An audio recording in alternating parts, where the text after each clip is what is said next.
I got everything stolen from me in our community, stopped promoting publicly as soon as I knew the extent of the internal issues, took all of the heat on social, and you still published a defamatory hit piece fully knowing I was innocent just so you could enrich yourself in your $10 million studio. Sharp, but deeply unethical, dangerously misleading, and illegal. I suggest you use the money you got from pumping your Patreon to hire a good lawyer. You're gonna need it. We're gonna handle this ourselves while we continue to build CryptoZoo, and I'll see you in court. It's officially over. Logan Paul's defamation lawsuit against CoffeeZilla has now been settled, or at least the final steps of the settlement are being wrapped up. This didn't end with some huge courtroom victory for Logan Paul or CoffeeZilla, though. Instead, both sides decided to settle the case outside of court. As part of that process, CoffeeZilla has removed a few tweets and a couple of videos. I'm going to show you which ones were taken down based on the best information available and go back through the original situation so everything makes sense. That's important because many of CoffeeZilla's videos discussing the CryptoZoo controversy involving Logan Paul are still online. If you want, I can also make the next chunk even more dramatic while keeping it platform-friendly and natural. Before we get into everything, do me a quick favor and scroll down to leave a thumbs up on the video. It really helps the channel grow and gets this video in front of more people. While you're down there, think about hitting that subscribe button too.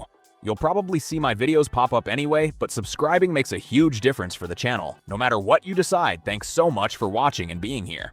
Now, if we take a look at court listener, both sides had been going back and forth over things like whether people needed to appear in person and other court details. Then it all led up to this filing right here, the order for dismissal papers. The court document says that on July 13th, 2026, the court was officially informed that both sides had reached a settlement. Because of that, the judge ordered the parties to file a stipulation of dismissal, an agreed judgment, and any supporting documents by Friday, August 14th, 2026. If they can't meet that deadline, they'll need to provide a valid reason and request more time. In simple terms, all of the pretrial deadlines have been put on hold while the settlement paperwork is finalized. That means the other court issues no longer move forward because the case is expected to be dismissed. Any motions that were still pending have also been denied as moot. However, if the settlement somehow falls through, those motions could be brought back and the case could continue. So if the settlement doesn't end up going through, that could change things. For now, though, the court has officially administratively closed the case while everyone finishes filing the dismissal paperwork. The order also says that if either side wants to reopen the case later, they can do that by filing the proper motion. This filing is Logan Paul's joint stipulation of dismissal with prejudice. I don't know every bit of legal wording in these documents, but the key part is pretty clear. It says both sides agreed to dismiss the case with prejudice, and each side will cover its own attorney's fees and legal costs. In other words, neither side is asking the other to pay those expenses. At this point, I haven't seen CoffeeZilla's matching dismissal paperwork yet, but I'd expect that to be filed as the process moves forward as well. When a case ends with a settlement like this, the public usually doesn't get to see all the details. In many situations, the specific terms stay private, so we don't know whether any payments were made or what every part of the agreement included. Based on what's publicly visible, though, it appears that CoffeeZilla agreed to remove some videos and a few posts from social media as part of the overall resolution. There's also a longer video from Scott Schaefer that goes into much more detail about everything surrounding this case. He does a solid job breaking it all down. The reason I'm mentioning his video is because he pointed out something interesting. If you open CoffeeZilla's CryptoZoo investigation playlist on YouTube, you'll notice that 2 videos in the playlist are now marked as unavailable, which suggests they were removed or made inaccessible. Now, after he put out that video, the internet collectively clowned on Logan Paul, and Logan Paul ultimately decided to back down. He took down the video saying he would sue CoffeeZilla, put out a new video thanking CoffeeZilla for investigating, and saying that he was going to do everything to make it right by people who lost money with CryptoZoo. The reason I'm bringing up Scott Schaefer's video is that he explains why these specific CoffeeZilla videos were removed. According to his breakdown, those were the videos directly connected to the defamation lawsuit. Under defamation law, there's generally a limited time to file a claim after the statements at issue are published. That's known as the statute of limitations. Based on the video titles, it looks like the 2 affected uploads were Logan Paul Scam Isn't Over and Logan Paul's Refund. Those videos appear to have fallen within the filing window that allowed Logan Paul to bring his defamation claims.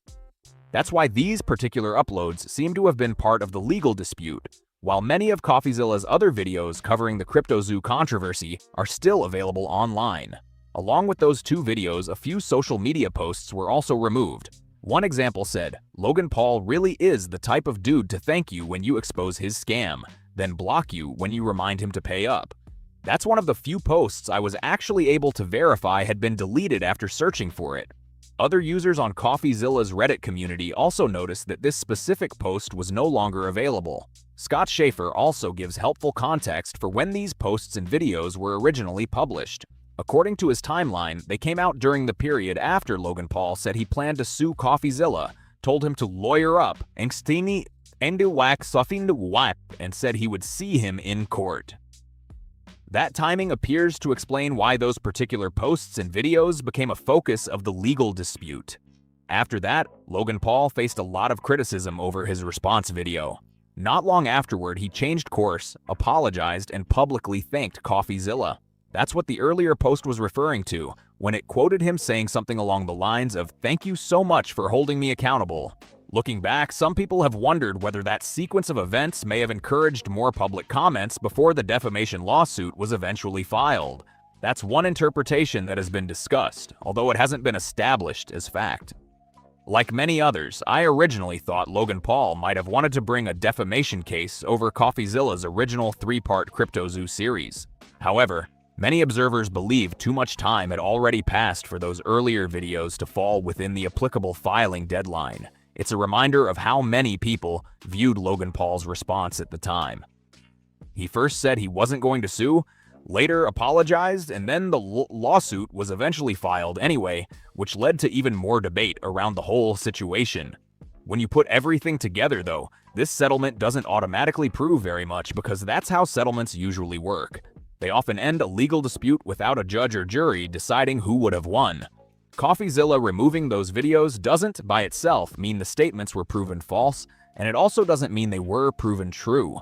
It simply means the case is being resolved through a settlement rather than a final court ruling. Another point that drew attention during the case was a set of direct messages that were reported on and discussed after they became public during the legal proceedings.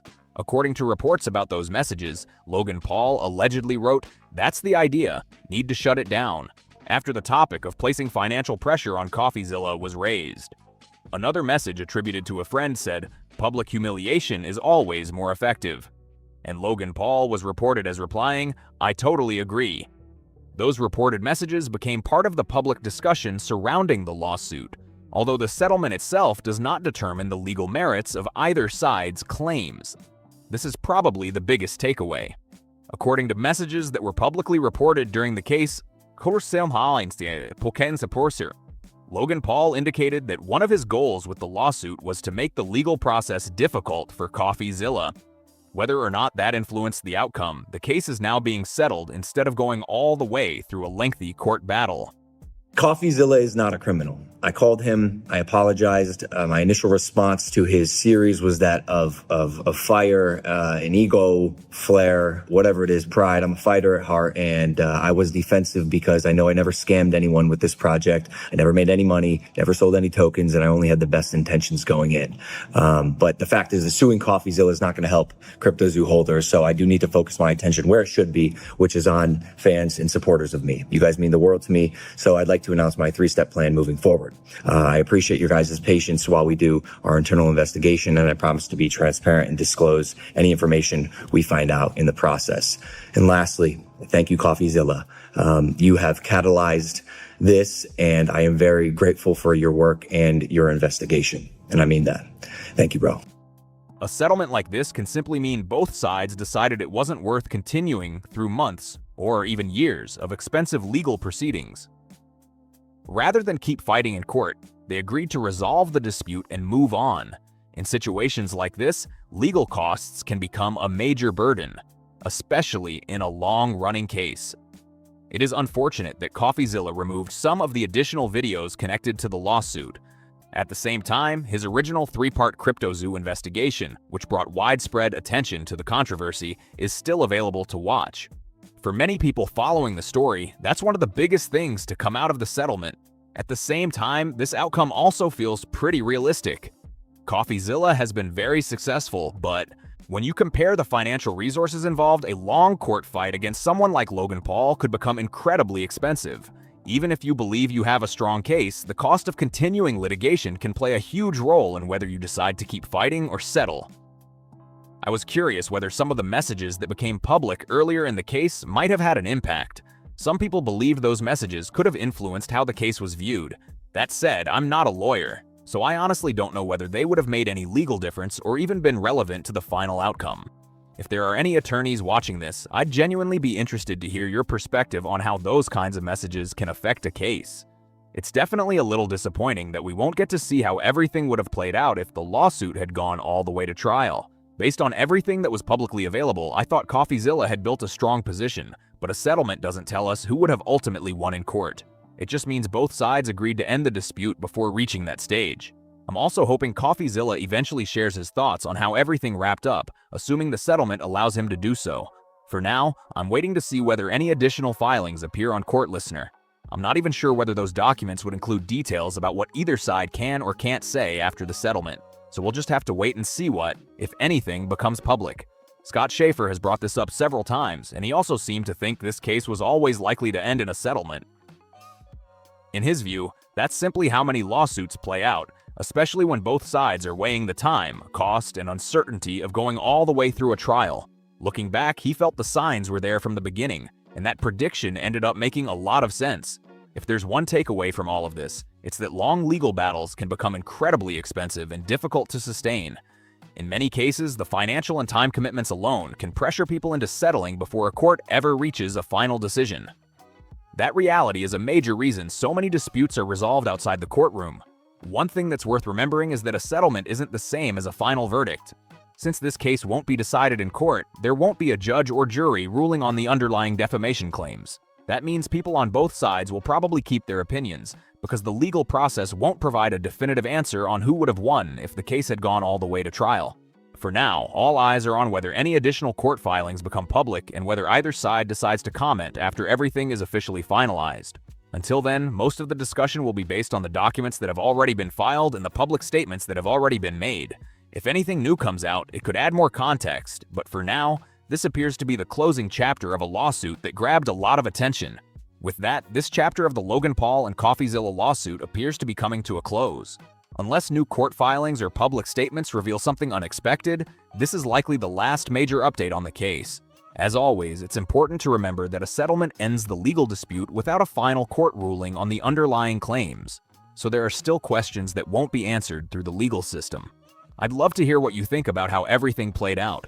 Do you think settling was the right move, or were you hoping the case would go all the way to trial? Let me know your thoughts down in the comments. If you enjoyed this video, don't forget to leave a like, subscribe for more updates like this, and share the video with anyone else following this story. Thanks so much for watching, and I'll catch you in the next one.